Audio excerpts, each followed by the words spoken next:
Hello friends, welcome to my channel. I used the Pinterest application to design the number 5.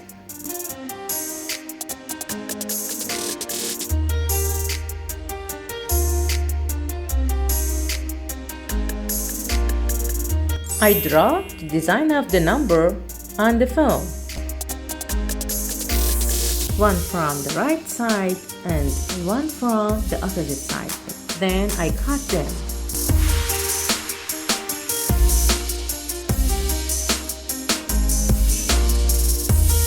I use a thin wire for more strength.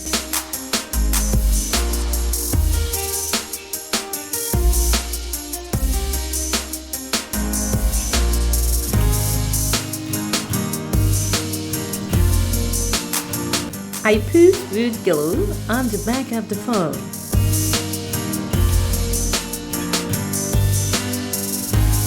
If you like my video, please like and subscribe.